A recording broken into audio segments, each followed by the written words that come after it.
The Trump administration says it's going to investigate and root out billions upon billions of fraud in U.S. social programs. And now Treasury Secretary Scott Bessent giving insiders the financial incentives that they might need to come forward. Because doing the right thing, well, it takes some juice. Watch. It's almost like a suitcase in an airport. If you see something, say something. We have seen financial institutions now filing what we call suspicious activity reports, SARS. That's up 20%. So we are all hands on deck. Eligible tipsters could walk away with 10 to 30% of recovered funds. And the Treasury Secretary says hundreds of tips have already been submitted with loss estimates around $100 billion annually. Payouts could be huge. Heather, I've always followed this because if you are a whistleblower or a tipster, you get a lot of money. You get a percentage of whatever is clawed back or whatever fine is paid. Yeah. I mentioned this yesterday. There was a guy in Wales who is like a biologist or a microbiologist, and he blew the whistle more than once on Dana-Farber for some fishy cancer research, and he got several billion. Wow. Out of a $15 million settlement. Well, as a whistleblower, I would think that would be private. So he must have voluntarily said, hey, I'm the one behind it, right? Because you're supposed to protect the whistleblower. It's supposed to be confidential. So he blew the whistle publicly. I said, I said million, 2.6 million he got out of a $15 million settlement. Yeah. But 30% payouts even higher than yeah, sign me up. I wonder, like, if you actually did the fraud, can you tattletale on yourself? Like, hey, I have a tip. I know who did it. And then you get the 30%. It was Jim who did it. Yeah. You can go to an island before they throw you in jail and you figure it out. But he pointed out that banks are supposed to, the amount of SARS, the suspicious activity reports, Treasury Secretary Scott Bessent has said that has massively increased. And so the true nature of the crime is usually hidden over a series of fake accounts. You flood the system with requests. And the Somalians, for example, I think that he was referring to, are sending wire transfers using crypto back to Somalia, buying luxury homes, luxury cars.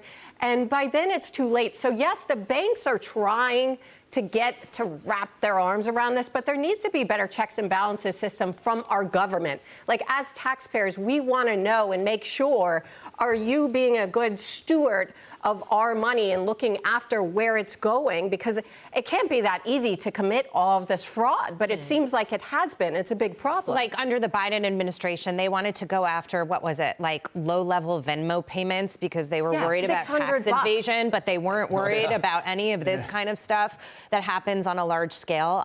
To your point, Dagan, I didn't know about that specific case, but I think people need to be incentivized to be able to step forward. They often take a lot of risk in doing that as well, putting themselves out there to be able to, other people don't want to get involved because things happen. I'll just leave it there without going down a rabbit hole. But I think that one of the aspects of this is identifying the fraud, incentivizing whistleblowers if they have information to put up, and help out with the investigations. But also we've talked about the fraud investigations coming from both J.D. Vance and his team, but also Dr. Oz's team to prosecute people and put them away. Right. When others start to see people getting dragged away in handcuffs and being put in jail, it's a big reason to stop doing it. But right now, the fraud is running rampant in this country. Nobody does anything about it, let alone even talk about it. And so people have been getting away with murder. There have to be consequences. I want to take this a step further and do this like in the private healthcare space as well. So ever since we started talking about a lot of fraud in like Medicare and how to have like more HSA programs to have the money come directly for you. I've been looking into this because so often I just think, especially when like my provider builds my insurance company, I think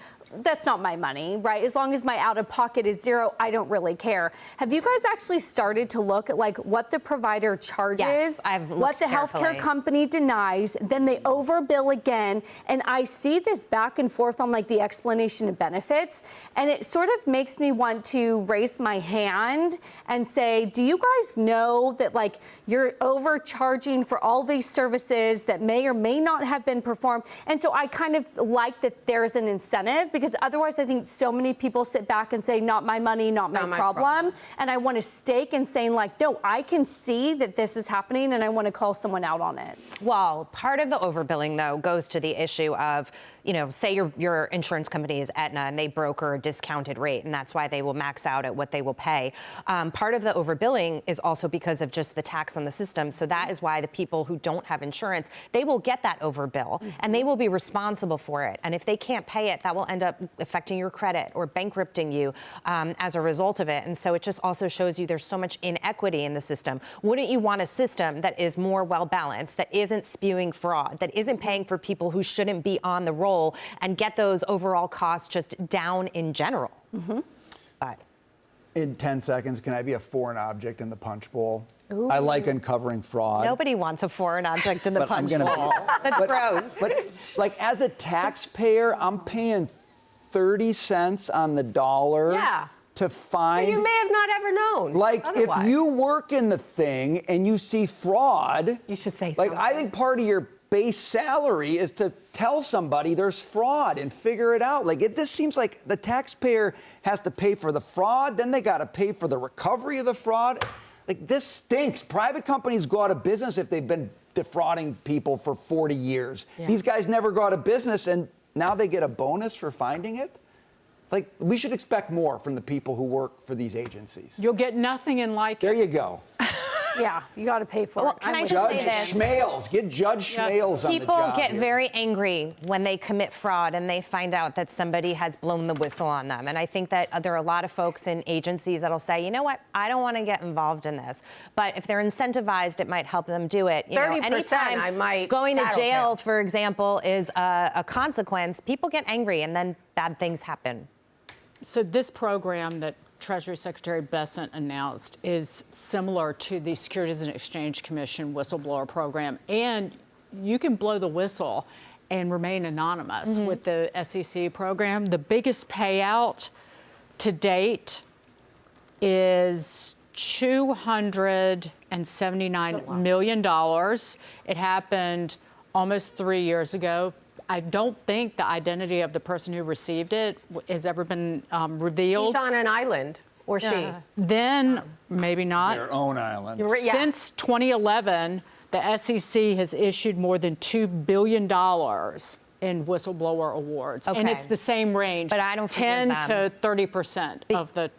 Because you had the guy who Reclaimed funds. whistleblowed on Madoff and they kind of ignored him. Shame on you, SEC. Yeah. Marvel. Yes. Or Marvel. Yes, it's Marvel because it's not the comics. It's the chip maker, right? So we have to say Marvel. You're up 11%. The good news is Jackie's stock is up half that, 5% on the day, because NVIDIA is investing $2 billion See, it's another in one of those Marvel. My only concern is NVIDIA's been doing a lot of these circular deals, investing in their own supply chain, but that's okay. Thank you. They are saying that it's going to be easier for Marvel to design and customize AI within its own networking gear and processor, so the two working more closely together. He's jealous. He Those is. circular deals. Circular. Mr. Bear Market over here pointing his finger. Papa John's up 1.3% today, just so you know. I don't even think that up pulls you out of 8%. your bear market 20% The plus bear loss. claws are coming out. You watch out. I'm up Wash. 8% today. Oh, nice. Okay, but you Nebulous. could be down 10 tomorrow. Yeah, no kidding. True. Did you see that line from yesterday? It was going straight down.